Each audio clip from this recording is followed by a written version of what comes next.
Sir पर बोझ अंधियारों का है मौला खैर, और सफर कौसारों का है मौला खैर, और दुश्मनों से तो टक्कर ली है 100 बार, अब के मुकाबला यारों से है मौला खैर।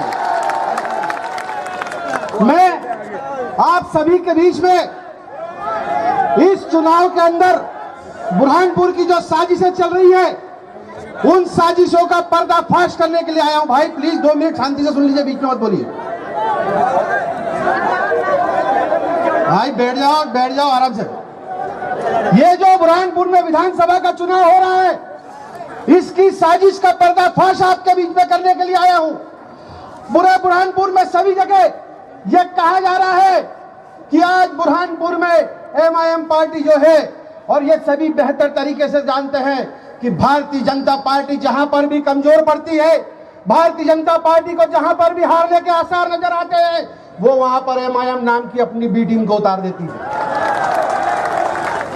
और आदरणीय राजा साहब और बुरहानपुर की जनता को एक खुलासा करता चलूं कि इस बुरहानपुर में इस भारतीय जनता पार्टी की बी टीम के अलावा एक सी टीम भी काम कर रही है।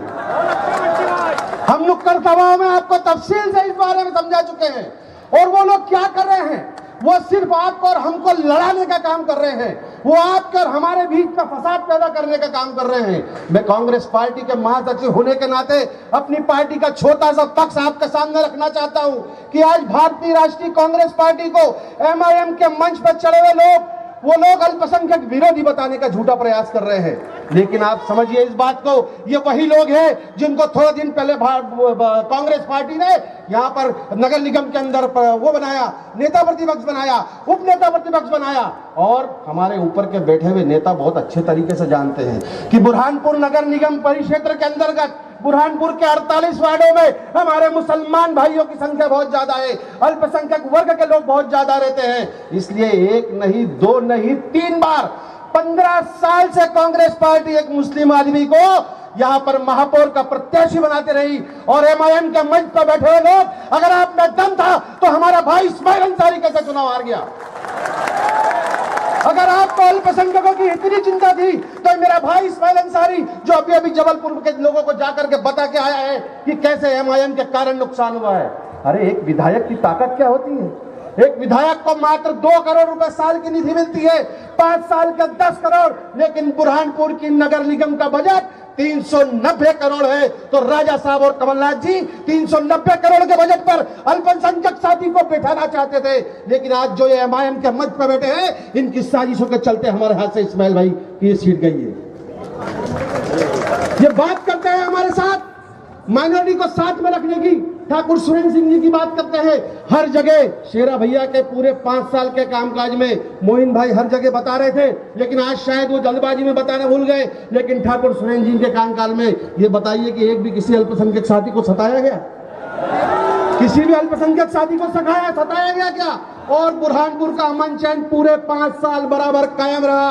हम जो चाहते हैं हमारे शहर की गंगा जमुनी तहजीब बची भी रहे, और हमारे 20 के लोग, इस तरह से मैं आपको जाते जाते अपनी बात समझाने की कोशिश करूंगा कि अभी यहाँ पर वक्त बहुत कम है। मेरे पीछे और 4-5 बड़े वक्ता बोलने के बाकी है। लेकिन आपसे हाथ जोड़ करके गुजारिश है कि 17 तारीख के पहले बहुत सारे प्रयास करेंगे।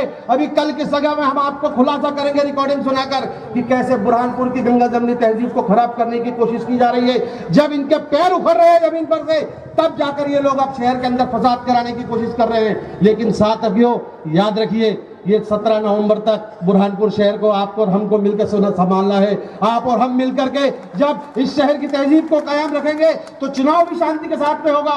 और मध्य प्रदेश में दिग्विजय सिंह जी और कमलनाथ जी के नेतृत्व में कांग्रेस पार्टी की सरकार बनने जा रही है।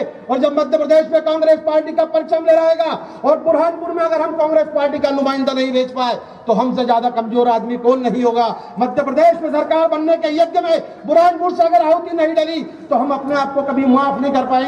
दूसरी बार शेरा भैया के विधायक बनने के बाद हम राजा साहब से निवेदन करेंगे कि बुरहानपुर को प्रतिनिधित्व भी दिया जाए मंत्रिमंडल के अंदर, ताकि हमारे भाइयों की बात जो आप बरसों से बुरहानपुर के माइनॉरिटी की और सब लोगों की बात सुनते आए हैं। लेकिन अब आपसे निवेदन है कि इस चुनाव के परिणाम आने के बाद आप ठाकुर सुरेंद्र सिंह जी को मंत्री पद से नवाजेंगे। मैं अपनी बात यहाँ पर खत्म करूंगा।